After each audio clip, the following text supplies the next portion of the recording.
Hey, this is Georgie. Welcome to Georgie's Room of Rock. How's everyone doing out there today? If everyone's doing well, having nice weather or whatever's going on, and having a nice weekend, relaxing, doing what you got to do.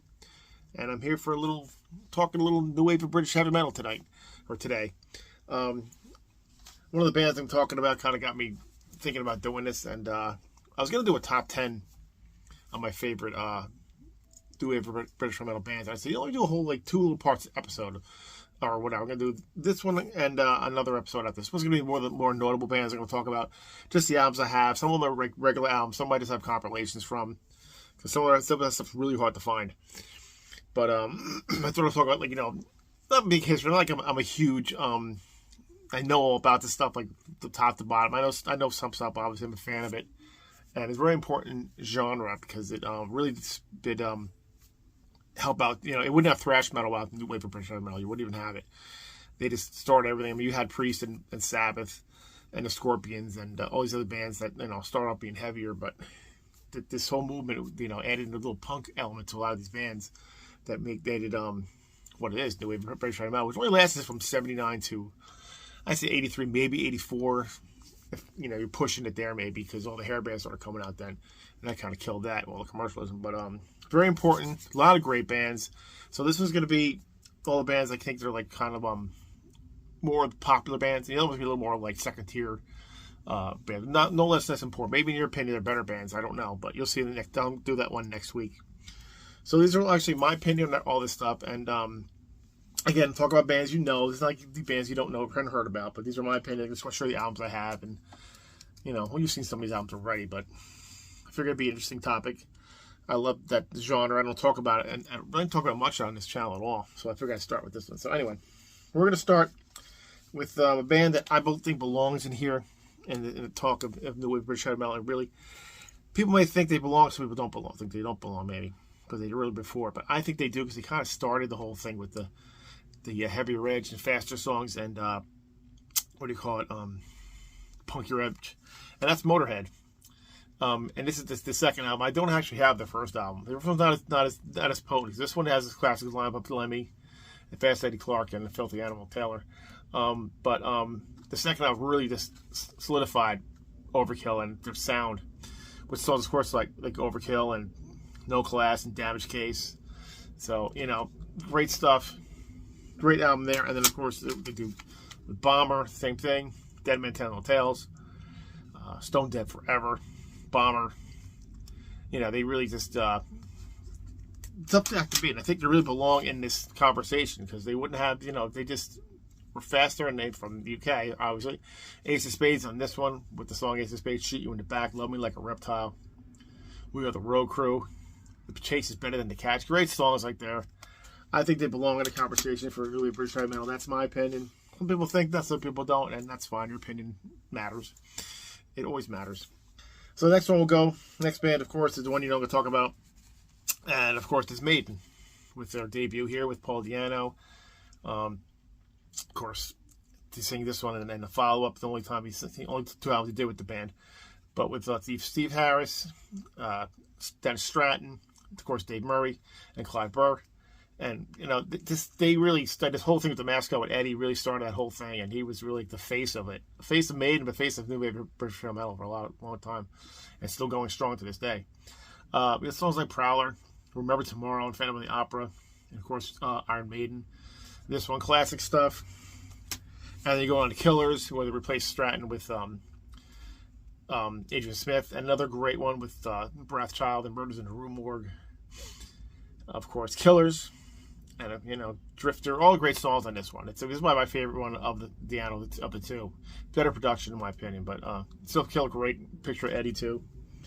And then of course when you go this one, where kind of not the end of the new wave British heavy metal for them, but they kind of moved away from it a little bit, because it kind of, by this point it was like 82 and 83 coming up, and that's when it started ending. But they got Bruce in the band, Bruce Dickinson in the band, of course, and from Samson, and you got of course Run to the Hills and all the great songs in his, Number of the Beast. Of course, the great Hallowed Be Thy Name, the epic song on here. But I think this is kind of like the three albums that count for me in this new wave British heavy metal. So that's why I put those three on here only. And next band is another one that, of course, decided to distance themselves. That's when they started to go from the whole thing. But I did pick the 2 albums I think that that belong on here, and that's of course Def Leppard with the first album, Day On Through the Night, which came out in 1980. And this was a little rough, not rough, but they didn't hit their stride. They didn't also, Joe Elliott's voice wasn't quite where it became. But you got Rock Brigade. Hello America is kind of the one thing that they said they kind of, put towards America, that they were kind of trying to distance themselves already. But they got a good song, Wasted, rock song. We love Wasted. Wasted is a freaking awesome song. So On Through the Night debut, I thought worked perfectly. And of course the follow-up, their best album in my opinion, best heaviest album, is High and Dry. Let It Go, another hit and run. Bring Another Heartbreak, which people forget that this wasn't really a hit. It was hit with fans, but not with they released another version, a remix version of Bring Another Heartbreak after Power Mania came out, because they were trying to capitalize on it and sell more of these. But this wasn't really. I mean, I guess it did well. I don't have a chart things in front of me or anything, but it's got great songs. Mirror Mirror, No No No. You Got Me Running, great stuff. This is still their heaviest album by Def Leppard. But then again, Power Mania came, good one. They definitely distanced themselves at the Power Mania and on. So that's a lot showing those albums. And I'm not showing the importance, or I'm not showing ones I think are important at the time and how they go up. And the next band, who are still going strong today and putting out stellar material now, unlike Def Leppard, just put like sporadic songs once in a while in my opinion. Maiden, I like the Maiden stuff, that they're kind of getting along with their songs and stuff. I like them, but totally different. But the band I'm talking about, which got me doing this idea, was Saxon. Now, Saxon's first album, not the best example, but it's got some good songs on it. It got Stallions of the Highway and Still Fit the Boogie, 2 of the songs that are really the best songs on here. But the cover is great on the album, and it just fits the whole motif of this whole thing. So I had to give them. And then, of course, you get Wheels of Steel, their breakthrough album, I should say, with Wheels of Steel, Freeway Mad, Street Fighting Gang, Susie Hold On. Great stuff on this one. They're classics. It really became Saxon with this album. And then you have, which I have this double thing here. Let me get the booklet out. You have Strong Arm of the Law. I actually don't show it like this. Strong Arm of the Law and Denim and Leather. So this is another, I mean, from Wheels of Steel and these next 2, the Strong Arm of the Law and Denim and Leather, really solidified Saxon a force in this genre. Heavy Metal Thunder on Strong Arm of the Law, 20,000 Feet. Great stuff. Dallas 1 p.m. Then Denim Leather has, of course, the title track, Princess of the Night, Play It Loud. And it's just got some great, and the band's played on. It's just a great trifecta of albums, in my opinion. It's they really, and they're still going strong. They had this one too, which came out in '83, Power and the Glory. Another good one, strong one. Started going a little bit away from it after this one, but with Crusader's still good too. But this one, of course, is Power and the Glory, Warrior, Nightmare, Midas Touch is an excellent song. So yeah, so that's Saxon. As I drop stuff on the floor, which is fine. And the next band that I think was pretty important, and basically their first 3 albums, but I love this first album. It is my favorite by them. And I'm talking about Tigers of Pantang. And they were really a little bit different, and I absolutely love this one. This has a different singer, of course. This one has what do you call it? What's his name again? I always forget this. Jesse Cox, who was the first singer with them, and of course the only remaining member of the band is Rob Weir, guitar player, which is right here, I believe. But this is a fantastic New Wave of British heavy metal album. I love the cover, love the title, the songs. Youth and Age is such a fantastic song. Don't Touch Me. There, Killers, Wildcat, Susie Smiles, great stuff on this one. And then they go on for the follow-up with a different singer. And I always forget his name too, because I'm so bad at this. And it's, hold on, I'll get it right now, so I can, don't look so stupid. John DeVarrow. So they kept put out Spellbound. Another great album. Gangland, Take It, Hellbound, Mirror, Silver and Gold. Great classic one from Tigers. And And then this one's just as good to me. Crazy Nights. Do It Good. Never Satisfied. The title track. Down and Out. Great stuff by them. Then the next album, The Cage, which I didn't show here, they really just the record company wanted it to be more commercial. So the songs they put a demo out, showed them that this is the songs you want. And they don't want that. So they made them do a song by other people and put out The Cage, which has some good tracks on it. It doesn't sound like Tigers, but their newer albums are pretty good. I only have the one, but I've heard a couple of them, and they're really good. So Tigers have really done a nice job with their stuff too. So next band, excuse me, is one I don't even have too many regular albums by, but and the band is Diamond Head. I have a compilation here, and this is the first thing I got by Diamond Head. And I only got it because I read things by Lars Ulrich saying so much things about him. I love this compilation, and between this compilation, and this little EP, I have the first two albums in the entirety. So I never bought the regular albums because I don't need to. They're all here. Why am I going to spend more money when I don't have to? But this is my favorite. Of course, it's got Am I Evil, which is covered by Metallica and so many other bands. It's Electric, The Prince, Sucking My Love, Shoot Out the Lights, Sweet and Innocent. And then you got stuff like on this one, this compilation, We Won't Be Back. And Shoot Out the Lights is on this one. I hope I didn't mention that already. Lightning to the Nations, I Don't Got, Helpless. Great stuff on that. And then this one has the little compilation I have here. This little EP. It has Dead Reckoning, Heat of the Night, Borrowed Time, Don't You Ever Leave Me, To Heaven from Hell. Great stuff. So the album, this, and then they went out after the first two, Lightning to the Nations and Borrowed Time. Those are the first two albums I don't have. They put out Canterbury, which people did not like. I like this one. I really think it's a really good album. It's a lot different. Sean Harris and Brian Tyler it looks like they're the only ones in the band from the picture here. But they're the mainstays in the band for this until, later on. Only Brian Tyler's the only remaining member in the band. And he's also playing in Saxon now. But Making Music, Out of Phase, Kingmaker, One More Night, I Need Your Love. It's a good album. You got to give it another chance. It's really, people like it at the time, and I get it. But this band, if they didn't, before this album came out, Canterbury, if they had just stuck with their if they would just made smarter decisions, like I had seen one of the New British Heavy Metal or NWOBHM as they call it. I feel weird calling it that.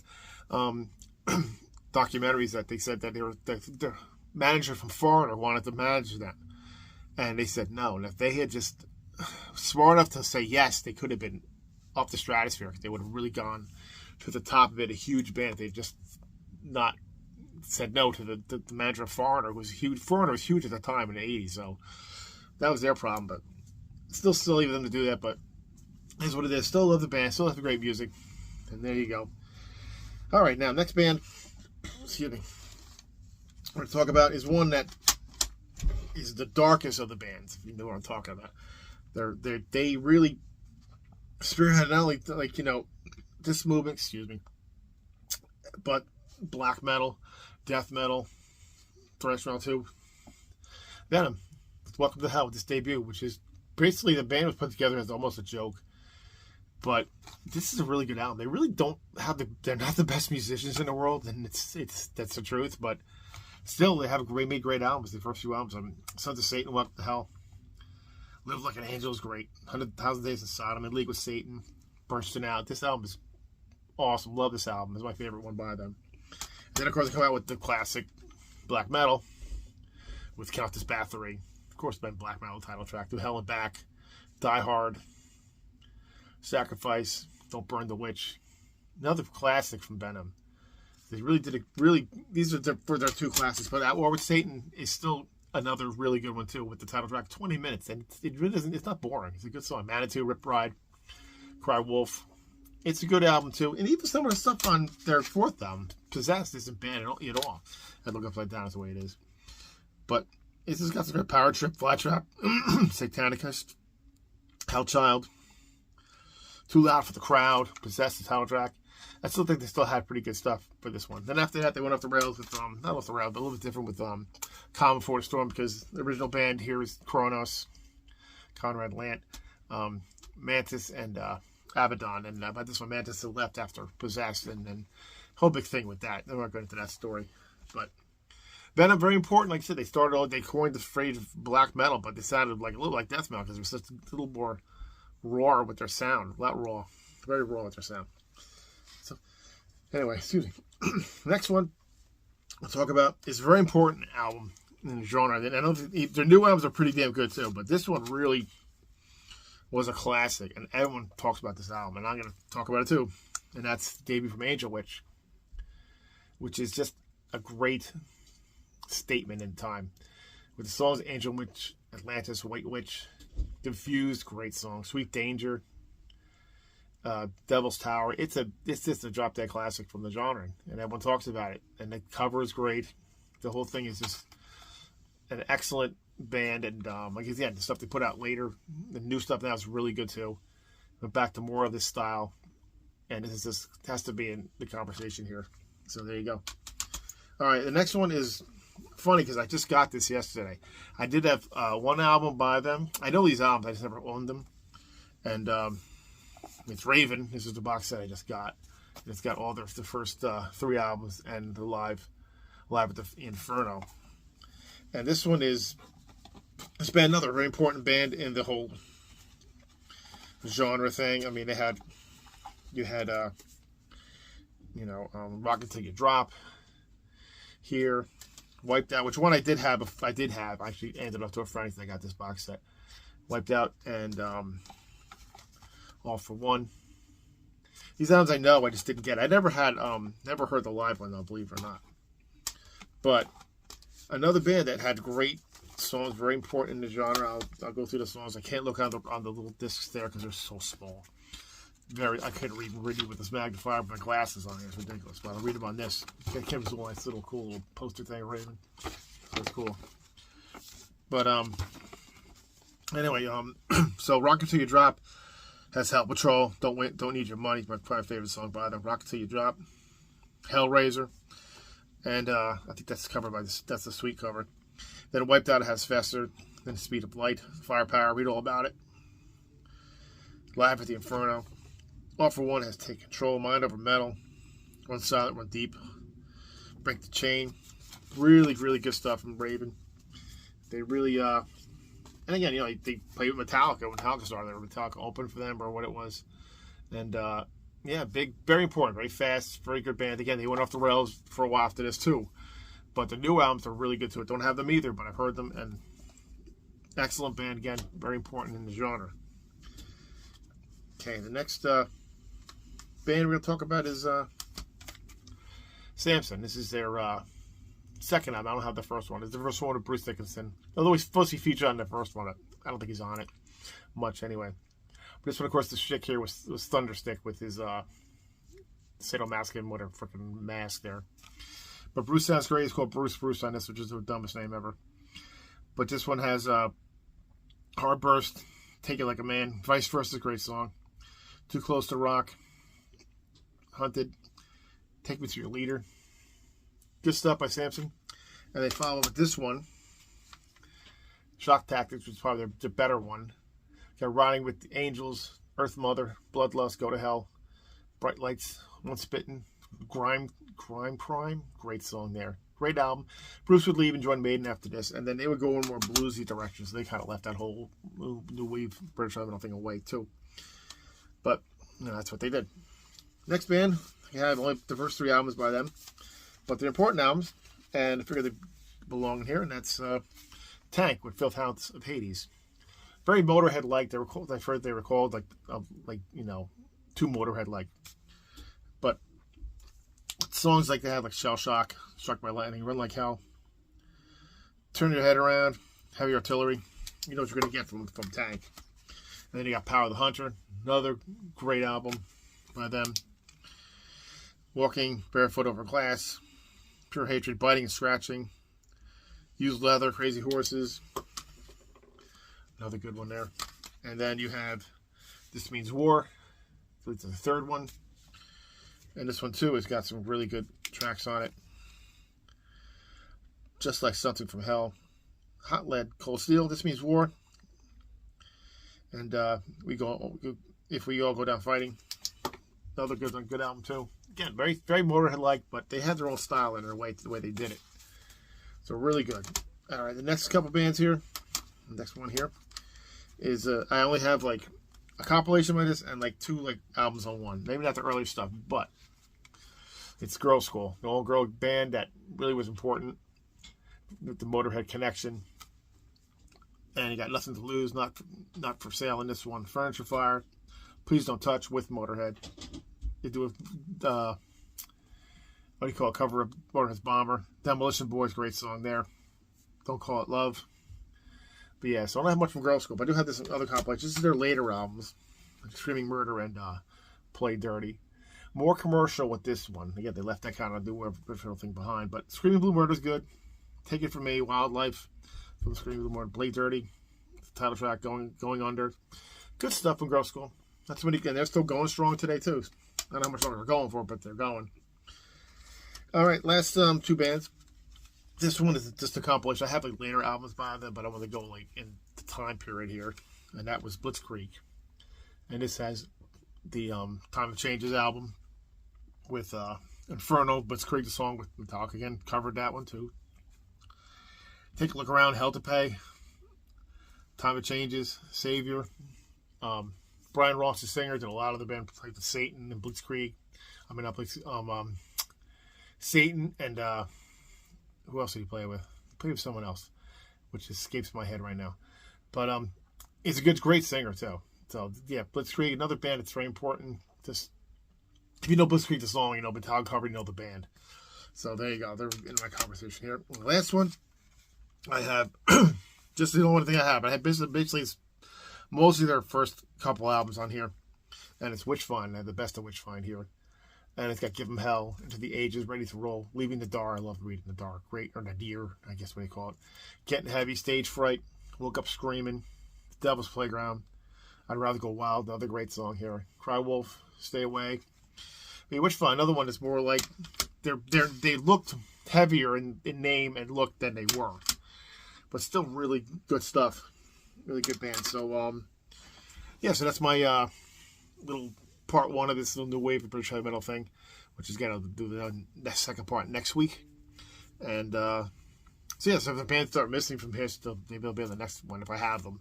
I don't have everything. I said I don't have a lot of stuff on. I do quite a bit, but not a whole lot. But anyway, that's it. So tell me what you think. If you like these bands, if you like this genre of metal, and put in the comments. I always like hearing from you. So that's it. If you like what you see, please like and subscribe and comment. And we'll see you next time, and keep rocking metal alive.